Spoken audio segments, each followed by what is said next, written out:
How much is silence worth when millions of dollars in reputation and the fate of an entire dynasty are at stake? We are accustomed to admiring the dazzling balls of the Gilded Age, the rustle of silk and the sparkle of diamonds. But we rarely think about those who stood in the shadows of these glittering halls. Behind every majestic facade in New York or London was an army of invisible people who knew things about their masters that even their spouses did not know. Maids lacing corsets, footmen delivering notes, and butlers guarding doors became the unwitting keepers of the darkest secrets. They saw the tears hidden behind fans and heard whispers that could destroy a life with a single phrase. In a world where appearances meant everything, servants had the power to destroy their masters or save them from disgrace. Watch the video to the end to find out how one lost letter or a maid's careless glance could turn a gilded cage of luxury into ruins, and what the true price of a flawless facade was for women of that time. What if I told you that the most dangerous person in the house was not a rival or a strict mother-in-law, but the one who brought the comb every morning? A personal maid was more than just a servant. She was a shadow from which it was impossible to hide, day or night. It was within the walls of the boudoir, when heavy jewelry was removed and powder was washed away, that a woman became real, vulnerable, and defenseless. The maid saw the bruises on her mistress's soul, which she hid from the world behind a broad smile. She knew why her mistress's eyes were red from crying before a dinner party, and whose name she whispered in her delirium during her illness. It was an intimacy imposed by circumstances, a bond that sometimes became stronger than kinship, but also more dangerous than enmity. Every morning began with a dressing ritual that could last for hours and required absolute trust. The maid tightened the lacing of the corset, literally shaping her mistress's silhouette and posture for her appearance in society. In these moments of physical closeness, when breath was taken away by tight whalebone stays, silence became louder than words. The mistress could not hide the trembling in her hands as she received the morning mail, or the coldness with which she greeted her husband's visit. The maid could read her mood by how nervously her mistress chose her gloves, or how she tossed aside a hat she didn't like. She was a living diary in which emotions and hidden fears were recorded instead of ink. In a world where women had no voice, her appearance was her only weapon and protection. The maid was the squire who prepared her for the daily battle for status and respect in society. She knew every flaw, every wrinkle that needed to be hidden, and every gray hair that needed to be dyed. These little beauty secrets, seemingly insignificant, could become a tool of humiliation in the hands of a detractor. But far more frightening were the secrets of the heart, which could not be disguised with powder. The maid knew when her mistress had stayed up all night, sitting by the window and staring at the empty street. A strange, almost painful bond often developed between them, based on dependence and inequality. The mistress would give the maid dresses and small gifts, trying to buy her loyalty in silence. But these gifts could not bridge the gap between their worlds, between the velvet armchair and the hard chair in the servants' quarters. The maid saw luxury that did not bring happiness and wealth that turned into a golden cage. She witnessed dreams of love shattered by the cold calculation of marriage contracts. And sometimes it was in the eyes of the maid that the rich lady sought the sympathy she could not find in her husband's cold gaze. Sometimes the maid became the only link to the outside world for a woman locked within the four walls of a mansion. She could pass on a message, find out news, or simply listen when silence became unbearable. But this role of mediator was a double-edged sword, capable of hurting both of them. I'm very interested to hear your point of view. What do you think about this degree of trust and dependence between people from different worlds? Write about it in the comments. In the next chapter, you will find out who was the chief spy in the house, capable of destroying a life with a single envelope. Are you ready to learn the truth about how paper envelopes destroyed lives faster than disease? In an era when there were no telephones or instant messaging, letters were the only thread connecting people and the most dangerous evidence. Lackeys, those stately men in livery, standing at doors and carrying mail on silver trays, held dynamite in their hands. Every envelope delivered to the wrong hands or seen at the wrong time could cause an explosion that destroyed reputations. Women waited for these letters like air, but every knock on the door could also mean the beginning of the end. The footman saw the handwriting on the envelope and often knew the sender before the letter reached its destination. He noticed how the mistress's hands trembled as she took the coveted message from the tray and hid it in the folds of her dress. He saw which letters were opened immediately with greed and impatience, and which were put aside with a heavy sigh. For an observant servant, this paper choreography was an open book of other people's romances, debts, and secret obligations. He knew the map of the household's affections better than anyone else. The delivery of secret notes was an art fraught with enormous risk for both sides. A footman could be bribed to deliver a letter in secret from a husband or parents, but he could also be bribed to intercept it. He became a double agent in his own living room, maneuvering between loyalty to his master, pity for his mistress, and his own benefit. Often it was through the hands of the footman that requests for help, pleas for forgiveness, and farewell words passed. He was a silent Karen, ferrying souls across the river of despair. Letters that had to be sent secretly, bypassing the general mail that was checked by the head of the family, posed a particular danger. Women came up with incredible tricks, hiding notes in books, in baskets with needlework, or passing them on during walks. But the final link in this chain was often a servant who had to drop the envelope into the city mailbox. If this person was unreliable, the secret could be revealed before the letter even left the house. Blackmail by letter was common in those days, and often the blackmailers were the very people who carried the letters. Letters were the paper hearts of the era, fragile and highly flammable. They retained the warmth of hands, traces of tears, and the scent of perfume, but they also became the main evidence of guilt. The footman holding the silver tray was holding not just paper, but someone's fate. Do you think it is possible to maintain personal space when your every step and every word passes through the hands of intermediaries? What if I showed you a time machine that would take us to the darkest room in the mansion? The housekeeper was not just the head servant, she was the CEO of a huge enterprise and the keeper of the keys to all the doors, including those that were better left unopened. A bunch of keys jingled on her belt, each one opening access to a specific layer of life in the house, from wine cellars to linen closets. She knew where the silverware was hidden and where the family shame was kept. Her power was quiet but absolute, and her knowledge of what was going on was comprehensive. Unlike the maids who were tied to specific masters, the housekeeper saw the whole picture. She noticed how the atmosphere in the house changed, how things disappeared, and how new habits appeared.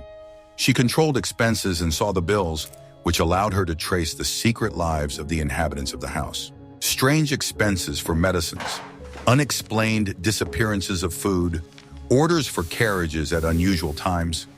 All this came together in her mind to form a single mosaic. She was the person who balanced the books, not only in a financial sense, but also in a moral sense. The laundry room was her kingdom, and it was there that the most unsightly truths were often revealed. Stains on the sheets, torn lace, the smell of someone else's perfume on clothes. Laundry couldn't lie. The housekeeper saw physical evidence of infidelity, illness, and secret vices. She gave instructions to the laundresses on how to wash away what should not have left a trace, and strictly ensured that rumors did not spread beyond the laundry room. Her task was to wash away the dirt from the family's reputation as thoroughly as she washed away stains from Damascus tablecloths. The keys on the housekeeper's belt were a symbol of her power and her burden.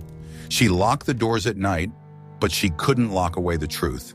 She kept order in a house that was often full of chaos and lies. If you enjoyed learning about the secrets of old mansions, don't forget to like this video. Want to know a secret that will change your perception of friendship in high society? The companion was a unique figure in the house. Not quite a servant, but not an equal either. She was a woman of noble birth, but without means, who sold her time and company to a wealthy lady. She was a paid friend, a shadow who had to be always nearby, but never overshadow her mistress. Her position was ambiguous and often humiliating, but she was the one who saw the loneliness that surrounded wealthy women in their gilded cages. The companion was present during the most intimate moments, when masks were cast aside. She read books aloud while her mistress stared out the window with an empty, longing gaze. She accompanied her on walks, creating the appearance of social activity when her real friends turned away. She witnessed how wealth could not fill the inner void. She was entrusted with thoughts that could not be shared with husbands or children because she was a safe listener, dependent, and paid. This constant closeness allowed the companion to see the dynamics of family life without embellishment. She noticed the coldness of the spouses, the formality of their conversations, the lack of warmth in the huge halls. She saw how a woman who had everything money could buy was dying from a lack of simple human love. The companion often became the only person who could comfort her without breaking the rules of subordination, simply by being there and sharing the silence. How often does a deep, soul-consuming loneliness hide behind outward glamour?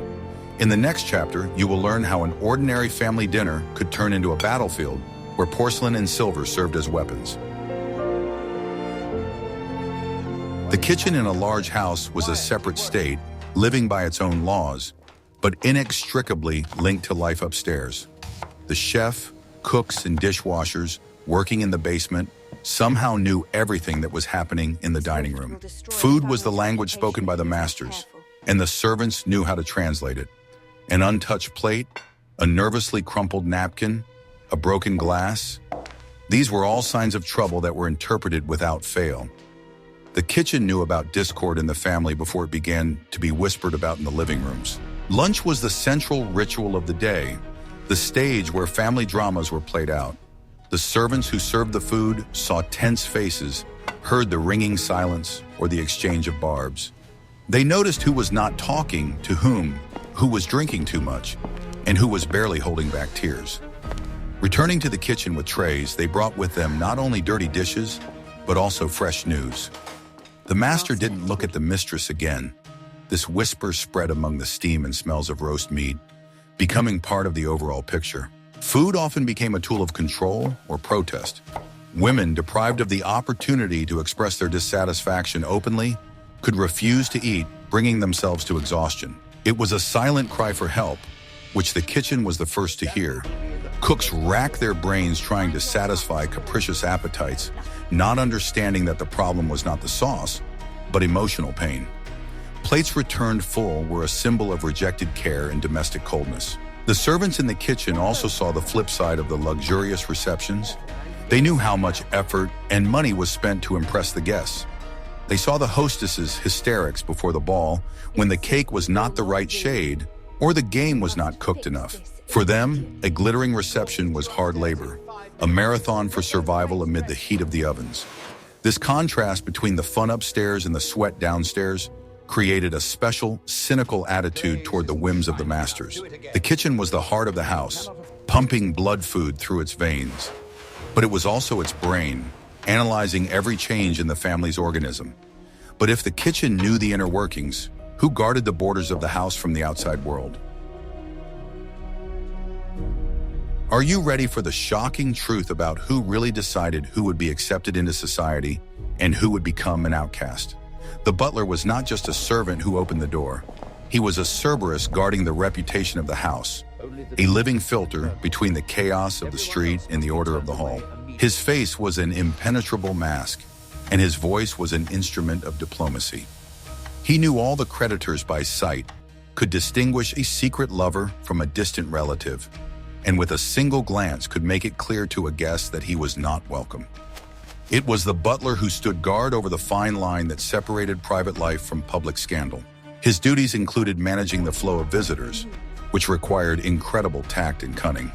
He had to be a master liar, saying that the lady of the house was not at home when she was sitting in the living room in tears. He turned away annoying petitioners, journalists, and people of dubious reputation, protecting the peace of the family. This power to let in or not let in made him a figure to be reckoned with, even by the most distinguished guests. His nod could open the doors to high society, and his coldness could slam them shut forever. The butler witnessed his master's late-night returns. He saw the state in which the gentlemen came home from clubs or gambling houses, drunk, disheveled, sometimes covered in blood after brawls. He helped them to their bedrooms, hiding their shame from the rest of the servants and from his wife. He knew about card debts, lost fortunes, and shady deals made in smoke-filled offices. His silence at such moments was worth more than gold. But even more frightening were the nightly visits to the mistress, if she decided to take the risk. The butler, whose room was often near the entrance, heard every creak of the floorboards, every turn of the key. He knew who left the house at dawn, sneaking out like a thief, and this knowledge gave him power that could be frightening. The butler's glance at breakfast could say to the mistress, "I know everything," and make her heart freeze with horror. A lot happened behind closed doors, but the evidence remained not only in people's memories but also on objects. Do you think fabric can keep secrets better than paper? At the very bottom of the household hierarchy, in stuffy rooms filled with steam and the smell of lye, worked the laundresses. Their hands were red from the hot water, and their backs ached from endless washing. They were the most inconspicuous of the servants, but it was through their hands that the most intimate truths about the house's inhabitants passed. Clothes, linen, handkerchiefs. All of these ended up in the laundry room with traces of real life that were impossible to hide. The laundresses read the family's history in the stains, smells, and small items forgotten in pockets. Clothes retained smells that could reveal secrets. The smell of cheap tobacco on a noble lady's dress, the scent of men's cologne that did not belong to her husband, or conversely, the smell of women's perfume on a gentleman's frock coat. In the hot, humid air of the laundry room, these scents unfolded, becoming clear evidence of infidelity.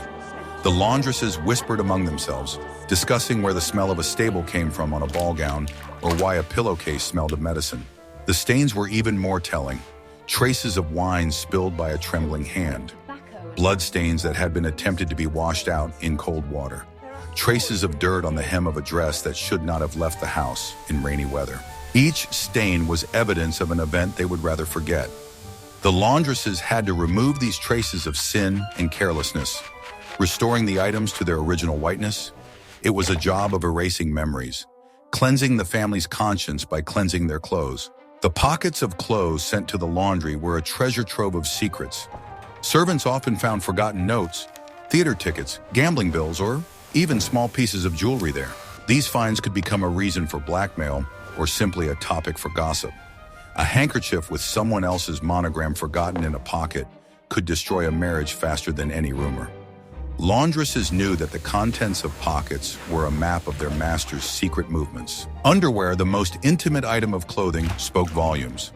Luxurious lace that no one saw except the maiden husband or lover, or conversely, mended and worn out underwear under an expensive dress, all this characterized the true state of affairs. Laundry workers saw the contrast between outward glamour and hidden poverty, between public image and private reality. They knew about illnesses that left marks on fabric and about physiological characteristics that were carefully concealed. Clothes could be cleaned, but what about the soul? In the next chapter, we will touch on a topic that was considered taboo even in the confessional. The Age of Splendor was a time not only of champagne, but also of laudanum. Behind closed bedroom curtains, many women waged a silent battle against the demons of depression, anxiety, and pain, and their only weapon was sedative drops. These medicines, containing opium, morphine, or cocaine, were sold freely and prescribed by doctors for women's nerves. Servants, especially personal maids, were the ones who administered these doses, who saw their mistress's eyes glaze over, and who kept the secret of her addiction. Dark glass bottles stood on bedside tables like silent guardians of sleep. The maid knew how many drops to put on sugar to calm a hysterical fit, and how many to make her mistress sleep for a day. She saw how the need for the medicine grew, how her hands trembled in anticipation of the next dose. She became an accomplice to slow suicide, handing her a spoonful of poison that brought temporary relief. The addiction often began innocently, with a doctor-prescribed remedy for migraines or insomnia. But in a world where women had no right to openly express anger or disappointment, drugs became a way to escape reality. The maid witnessed the transformation of an active, lively woman into an apathetic shadow, living from dose to dose. She cleaned up the things broken in a fit, changed the sweat-soaked sheets during withdrawal, and lied to guests that the mistress just had a migraine. The purchase of these substances also often fell on the shoulders of the servants. A footman or maid would be sent to the pharmacy with a note, and the pharmacist knew who these endless bottles were intended for. This created a network of informed people who kept quiet until the time was right. A servant who knew about his employer's drug addiction had enormous power over them. The fear of exposure was stronger than the fear of dismissal. Sometimes the servants themselves became addicted to the same substances, trying to cope with the burden of their work and the bleakness of their existence. Then the addiction became a shared secret, binding mistress and maid in a vicious circle. They covered for each other, shared drops, becoming strange allies in a world of dreams. This destroyed the hierarchy and led to complete chaos in the house. When a servant knew too much, he became a threat. Relationships built on trust could turn into war overnight. Dismissal without recommendations was a terrible sentence for any worker of that era. It meant the inability to find a decent job, poverty, and falling to the bottom of society. It was the fear of such an outcome that kept servants silent for years. But when there was nothing left to lose, the silence was broken, and the consequences were catastrophic. Blackmail was common. A servant who possessed a compromising letter or knew about a secret pregnancy could demand money or lifelong support. It was a dangerous game. The masters could accuse the servant of theft in order to get rid of him and discredit his words. The police and the courts were almost always on the side of the rich, and the word of a lackey against the word of a gentleman was worthless. But if the servant was smart and careful, he could keep his employers in fear for years. There were cases when maids lived in luxury, receiving gifts for their silence, effectively switching roles with the mistress. This inverted hierarchy created unbearable tension in the house. Power shifted from those who had money to those who had information. The most high-profile scandals occurred when dismissed servants went to the newspapers. The tabloid press was just emerging and hungry for sensational stories. Stories from a former cook or footman about drunkenness, infidelity, and cruelty in a noble family sold out instantly. Society hypocritically condemned the gossip but read these revelations with relish. For the family, this meant social death. They were no longer invited to events, friends turned their backs on them, and engagements were broken off. Looking back on this world of velvet and intrigue, we understand one important thing. Both the lady in silk and the maid in a simple dress were prisoners of the same system. The age of splendor was a golden cage for women. Wealth did not bring freedom. It only changed the material of the bars from iron to gold. A woman of high society was as much her husband's property as his house, horses, or servants. Her fate depended on her reputation, which was as fragile as a crystal glass. Servants, knowing all the secrets, often felt not malice but deep pity for their mistresses.